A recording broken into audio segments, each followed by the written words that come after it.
इंसान की बर्बादी के कई कारण हो सकते हैं, लेकिन कुछ मुख्य कारण ऐसे हैं जो हर किसी को प्रभावित कर सकते हैं। इन कारणों को जानकर हम अपने जीवन को बेहतर बनाने के लिए कई कदम उठा सकते हैं। आज की कहानी एक सन्यासी की कहानी है। आज मैं आपको यह कहानी बताने जा रहा हूँ कि इंसान की ऐसी कौन सी गलतियाँ होती है जो इंसान को बर्बाद कर देती है। अगर हम अपनी बर्बादी का कारण जान ले तो हम अपने जीवन को खुशहाल बना सकते हैं। बहुत समय पहले की बात है। एक नगर में एक धनी सेठ रहा करता था। उस सेठ के पास सभी प्रकार की सुख सुविधा थी, लेकिन उसके पास संतान नहीं थी। संतान के दुख में वह हमेशा चिंतित रहा करता था। फिर एक दिन उसे पता चला कि उसकी पत्नी गर्भवती है और वह अपनी पत्नी का बहुत ख्याल रखता था। इसलिए एक दिन उसके घर एक बेटे का जन्म हुआ। पुत्र जन्म से सेठ बहुत खुश हुआ, कोई कसर नहीं छोड़ी। उसका बेटा देखते ही देखते बड़ा हो गया।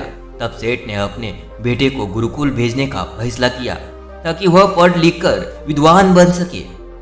ज्ञान प्राप्त करने हेतु गुरुकुल भेज दिया। गुरुकुल में वह बच्चा अच्छे से पढ़ाई करता था और अपने गुरु की सभी आज्ञाओं का पालन करता था। ऐसे में वह बच्चा धीरे धीरे वहाँ का सबसे होनहार छात्र बन गया। गुरुकुल में बालक ने सभी वेद, पुराण और शास्त्रों का अध्ययन किया और एक महान विद्वान बन गया। लेकिन कहते हैं ना कि समय कब बदल जाएगा यह कोई नहीं जान सकता।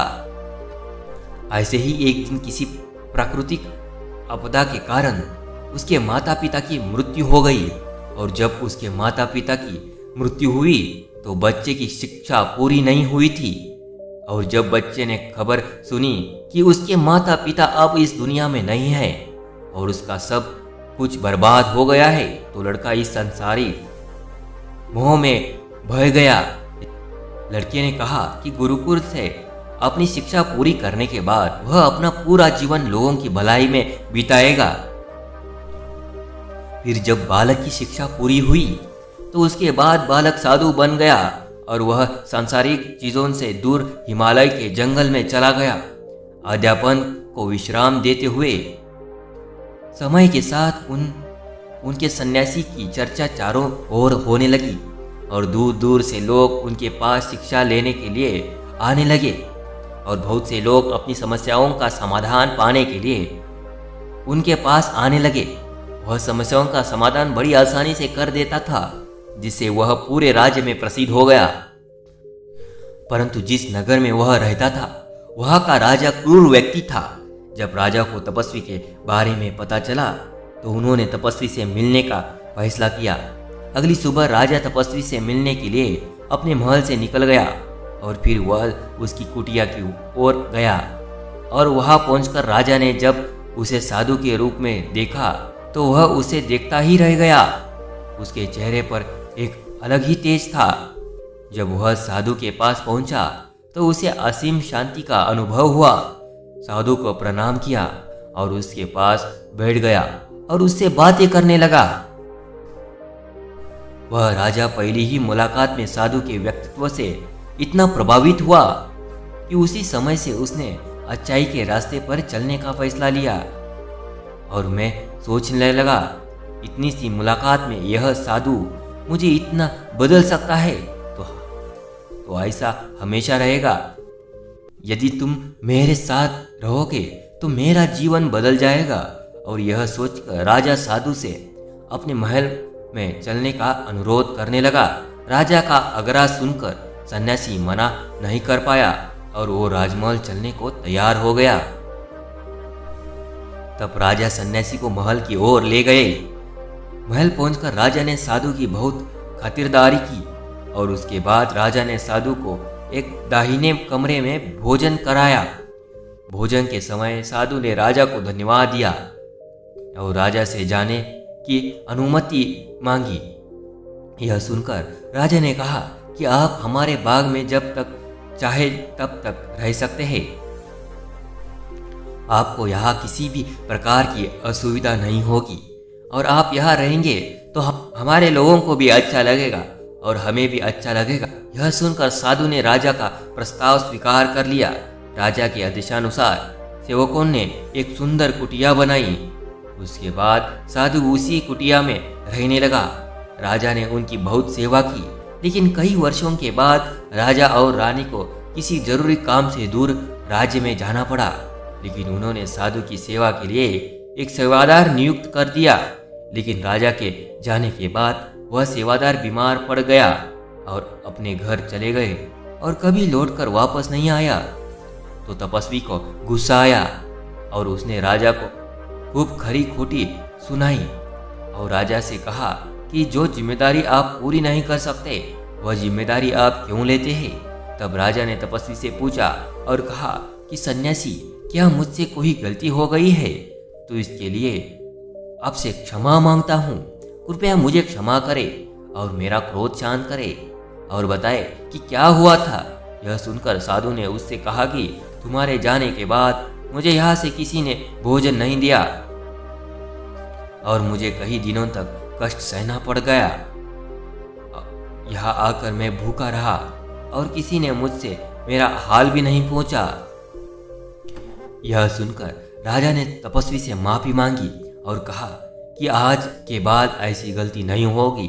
फिर कुछ देर बाद मामला शांत हुआ। जब राजा और तपस्वी के बीच बातचीत चल रही थी, रानी भी चुप कर सुन रही थी यह सारी बातचीत। उसके बाद राजा ने उसे तपस्वी से शिकायत का मौका नहीं दिया और उसकी खूब सेवा की। लेकिन कुछ दिनों के बाद राजा को किसी जरूरी काम से अपने राज्य से बाहर जाना पड़ा। लेकिन इस बार राजा ने राज्य से बाहर जाने से पहले अपनी रानी से कहा कि जब तक मैं न आऊं तब तक तुम स्वयं ही उस तपस्वी की देखभाल करोगी। यह सुनकर रानी बोली, हाँ महाराज, अब अवश्य जाइए। मैं सन्यासी महाराज की अच्छी देखभाल करूंगी। बाद में रानी प्रतिदिन भोजन बनाकर सन्यासी महाराज के पास भेजती थी। लेकिन एक दिन रानी स्नान करने चली गई और साधु को भोजन देना भूल गई। भोजन क्यों नहीं आया? इसके बाद साधु ने सोचा कि वह स्वयं महल में जाकर देखेगा कि अब तक भोजन क्यों नहीं आया, और फिर वह महल में पहुंच गया। जब वह महल के अंदर पहुंचा तो वहां उसकी नजर रानी पर पड़ी। रानी के लंबे लंबे गाने, काले काले केस जो कि उसकी कमर पर लहरा रही थी, उसकी कजरारी आंखें जो देखने मात्रा से ही घायल कर दे, उसकी हिरानी जैसी चाल। रानी के इतने सुंदर रूप को देखकर सन्यासी चकित हो गया और रानी की सुंदरता सन्यासी के मन में घर कर गई और वह वहां से बिना कुछ कहे ही अपनी कुटिया में लौट आया। सन्यासी इस रानी के रूप की सुंदरता को भूला ना सका और वह खाना पीना छोड़कर अपनी कुटिया में पड़ा रहा। उसने कई दिनों तक कुछ भी नहीं खाया, जिस वजह से वह बहुत कमजोर हो गया। फिर कुछ समय बाद राजा वापस लौटे और जब उसे सन्यासी की हालत का पता चला तो वह सीधे सन्यासी के पास पहुंचे और बोले कि हे भगवान, क्या बात है? आपको क्या हो गया और आप इतने कमजोर कैसे हो गए? किस गहरी सोच में डूब गए हो? क्या मुझसे कोई गलती हो गई है? तब साधु ने कहा, नहीं राजन, आपने कोई गलती नहीं की है। यह सुनकर राजा बोले, तो फिर क्या बात है? आप मुझे बताएंगे, मैं आपकी समस्या का समाधान अवश्य करूंगा। यह सुनकर तपस्वी ने राजा से कहा कि आपकी रानी की अद्भुत सुंदरता को देखकर मैं उसकी सुंदरता पर मोहित हो गया हूँ और अब मैं रानी के बिना नहीं रह सकता। यह सुनकर राजा हैरान हो गया और कुछ देर सोचने के बाद राजा ने उसे सन्यासी से कहा, मैं आपको रानी दे दूंगा। यह सुनकर सन्यासी बहुत प्रसन्न हुआ। फिर राजा सन्यासी को लेकर महल चले गए और जब राजा और सन्यासी महल पहुंचे तो उस दिन रानी ने अपने सबसे सुंदर वस्त्र और आभूषण पहने थे। फिर राजा रानी के पास गया। राजा ने रानी से कहा कि इस साधु की मदद करनी चाहिए। वह बहुत कमजोर स्थिति में जा चुका है और मैं नहीं चाहता कि एक बुद्धिमान व्यक्ति की हत्या का कलंक मेरे सिर पर लगे। राजा की यह बात सुनकर रानी ने राजा से पूछा, आखिर इन सन्यासी के इस दुख का कारण क्या है? तो राजा ने रानी से कहा कि सन्यासी आपकी अद्भुत सुंदरता के दीवाने हो गए हैं। राजा की यह बात सुनकर रानी ने कहा कि राजन, आप चिंता मत करिए, अब आप सब कुछ मेरे ऊपर छोड़ दीजिए। मुझे पता है कि मुझे अब क्या करना है। आपके ऊपर ना तो सन्यासी की हत्या का पाप लगेगा और ना ही उससे मेरे पवित्र धर्म का नाश होगा। रानी की यह बात सुनकर राजा ने रानी को सन्यासी को सौंप दी। उसके बाद सन्यासी रानी को लेकर कुटिया पर पहुंचे। जब रानी सन्यासी की कुटिया पर पहुंची, रानी ने सन्यासी से कहा कि हमें रहने के लिए घर चाहिए, हम इस झोपड़ी में नहीं रह सकते। यह सुनकर सन्यासी राजा के पास गया और राजा से जाकर बोला कि हे राजन, हमें रहने के लिए घर चाहिए। सन्यासी की बात सुनकर राजा ने उसके लिए घर का प्रबंध कर दिया। फिर सन्यासी रानी को लेकर घर पहुंचा। जब रानी सन्यासी के साथ उसके घर पहुंची तो रानी ने सन्यासी से कहा कि यह घर तो बहुत गंदा है और इसकी हालत बहुत खराब है, मैं इस घर में नहीं रह सकती। यह सुनकर सन्यासी फिर से राजा के पास गया और राजा के पास जाकर बोला कि हे राजन, जो आपने हमें घर दिया है उसे घर ही की हालत बहुत खराब है। सन्यासी की बात सुनकर राजा ने उसे घर की हालत ठीक करवा दी। उसके बाद फिर रानी घर के अंदर गई और नहा धोकर बिस्तर पर आ गई। तभी साधु भी बिस्तर पर आ गया। फिर उसके बाद रानी ने साधु से कहा कि आप जानते हैं कि आप कौन हैं और क्या बन गए हैं। आप एक महान साधु थे जिनके लिए राजा स्वयं सभी आवश्यक चीज़ें उपलब्ध कराते थे, जिनके पास दूर दूर से लोग ज्ञान प्राप्त करने आते थे, जो लोगों की समस्या का समाधान करते थे, जिन्हें सभी लोग गुरु मानते थे, जिसे सब लोग भगवान मानकर पूजते थे। और आज आप वासना के कारण मेरे गुलाम हो गए हैं। रानी की यह बात सुनकर साधु को झटका लगा और उसे एहसास हुआ कि वह एक साधु है और यह सब क्या कर रहा है। वह ये सब सुविधाएं छोड़कर शांति की तलाश में जंगलों में चला गया था। जोर जोर से रोने लगा और चिल्लाने लगा और रानी से कहने लगा कि मुझे क्षमा कीजिए महारानी, मैं यह क्या करने जा रहा था, मैं अभी आपको राजा को सौंप कर आता हूँ। सन्यासी की बात सुनकर रानी ने सन्यासी से प्रश्न किया कि साधु महाराज, मेरे मन में एक प्रश्न उठ रहा है, कृपया मेरे प्रश्न का उत्तर दीजिए। रानी की बात सुनकर सन्यासी ने कहा कि पूछो, तुम्हारा प्रश्न क्या है। फिर रानी ने कहा कि जब आपको उस दिन भोजन नहीं मिला तो आप बहुत क्रोधित हो गए। तब मैंने आपके ये रूप पहली बार देखा था और तभी से मैं आपके व्यवहार में परिवर्तन महसूस कर रही थी। ऐसा क्यों हुआ साधु महाराज, आखिर आपको इतना क्रोध क्यों आया। रानी की बात सुनकर सन्यासी ने रानी को समझाया कि जब मैं जंगल में था तो मुझे समय पर भोजन भी नहीं मिलता था, लेकिन जब मैं महल में आया तो महल में आने के बाद मुझे सारी सुख सुविधा मिली और फिर मैं इस सभी सुख सुविधाओं के मोह में फंस गया और मुझे इसके प्रति लगाव उत्पन्न हो गया और फिर मुझे उसको पाने का लालच उत्पन्न हो गया और जब मुझे यह नहीं मिला तो मेरे अंदर क्रोध उत्पन्न हुआ। फिर सन्यासी ने कहा कि महारानी, सच तो यह है कि अगर इच्छा पूरी नहीं हो तो क्रोध उत्पन्न होता है, अगर इच्छा पूरी हो जाए तो लालच बन जाता है। फिर सन्यासी ने रानी से कहा, यह इच्छा की पूर्ति ही मुझे वासना के द्वार तक लेकर आई है और मैं आपके प्रति आकर्षित हो गया हूँ। इसके बाद वो सन्यासी रानी को लेकर राजा के पास गया और बोला कि राजन, मुझे क्षमा कर दीजिए, मुझे अपनी गलती का एहसास हो गया है। यह लो आपकी रानी, मुझे यह सब नहीं चाहिए।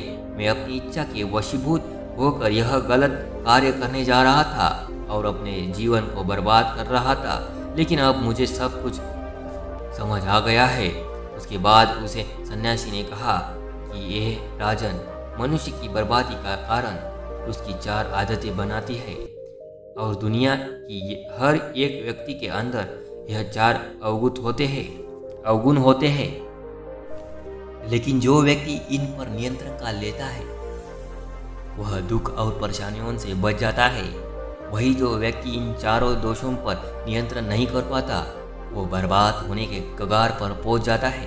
यह सुनकर राजा ने कहा कि महाराज, आप मुझे वो 4 आदतें बताइए जिससे कि मनुष्य की बर्बादी हो जाती है। फिर सन्यासी ने राजा को मनुष्य को बर्बाद करने वाली आदतों के बारे में बताया कि हे राजन, मनुष्य को बर्बाद करने वाली पहली आदत है इच्छा, क्योंकि इच्छा ही दुनिया की हर एक व्यक्ति के अंदर सबसे पहला अवगुण होता है। और जो व्यक्ति अपनी इच्छाओं को नियंत्रण में नहीं रख पाता, वह जीवन के किसी भी क्षेत्र में सफल नहीं हो पाता, क्योंकि जैसे ही उसकी एक इच्छा पूरी होती है, वह दूसरी की वो बढ़ने लगता है, और दूसरी पूरी होती है तो तीसरी इच्छा उसके मन में जागृत हो जाती है, और फिर ऐसे करते करते इच्छाओं पर नियंत्रण ना होने के कारण इसी जाल में उलझा रहता है और दुखी रहता है। इसलिए राजन, जब हम इच्छाओं पर नियंत्रण पा लेते हैं तो हमारे मन पर भी नियंत्रण पा लेते हैं, और जब हमारा मन हमारे बस में होता है तो हमें सुखी प्राप्ति होती है। फिर जो हम चाहते हैं वही हमारे साथ होता है। फिर सन्यासी कहता है कि हे राजन, मनुष्य को बर्बाद करने वाली दूसरी आदत है वासना। वासना का जन्म हमारे मन में उठने वाली इच्छाओं से होता है। जिस प्रकार इच्छा का कोई अंत नहीं होता और मनुष्य वासना के जाल में फंसता ही चला जाता है, वासना के वशीभूत होकर मनुष्य को कुछ भी नजर नहीं आता है। ईश्वर ने तो स्त्री की उत्पत्ति इस संसार को बढ़ाने के लिए की है, लेकिन आजकल लोगों ने इसे अपनी वासना का शिकार बना लिया है, अपने मनोरंजन का साधन समझने लगे हैं। और जब उन्हें अपना यह मनोरंजन नहीं मिलता तो वह पागल हो जाते हैं और ना जाने क्या क्या कर बैठते हैं। इसलिए वे, हे राजन, जितना हो सके उतना वासना से दूर रहना चाहिए। फिर सन्यासी कहता है कि हे राजन, मनुष्य को बर्बाद करने वाली तीसरी आदत है क्रोध, क्योंकि जब मनुष्य की वासना की पूर्ति नहीं होती है तो उसके अंदर क्रोध उत्पन्न हो जाते हैं, और जब व्यक्ति को क्रोध आता है तो उसे उसका नियंत्रण नहीं होता, और फिर वो क्रोध में आकर कई गलत निर्णय ले लेता है और दूसरों को भला बुरा कह देता है, गालियां निकल देता है। और जब उनका क्रोध शांत होता है तो उन्हें अपनी गलती का एहसास हो जाता है, लेकिन तब तक तो सब कुछ बर्बाद हो चुका होता है। फिर सन्यासी कहता है कि राजन, मनुष्य को बर्बाद करने वाली चौथी आदत है लालच। हे राजन, लालच का फल सदैव बुरा होता है। लालच में बढ़कर हम बहुत से लोगों का बुरा कर देते हैं। हर मनुष्य के जीवन में कभी न कभी ऐसी लालच अवश्य आते हैं जब वह लालच कर बैठता है और अधिक पाने की लालसा में वह कुछ ऐसा कर बैठता है जिससे जो उसके पास था वह उसे भी गवा देता है, क्योंकि जैसे ही व्यक्ति की एक इच्छा पूरी होती है उसका लालच बढ़ जाता है और उसके मन में और कहीं जन्म लेते हैं। जो व्यक्ति लालच करता है वह कामयाबी से कासों दूर रहता है, क्योंकि एक ना एक दिन लालच का दुश्मन सामने आता ही है। अगर हम समय रहते ही लालच को त्याग दे और उसकी जाल में ना फंसे तो हम एक सफल व्यक्ति अवश्य बन सकते हैं। फिर अंत में सन्यासी राजा से कहता है कि हे राजन, अगर मनुष्य चारों आदतों को छोड़ देता है तो उसे जीवन में सफल होने से कोई नहीं रोक सकता। जो इन आदतों को नहीं छोड़ता उसे जीवन में बर्बाद होने से कोई रोक नहीं सकता। मैं एक सन्यासी होकर इसकी जान में फंस गया था तो सामान्य मनुष्य इससे बच नहीं सकता। इसलिए हे राजन, मनुष्य को इन आदतों से हमेशा बचना चाहिए।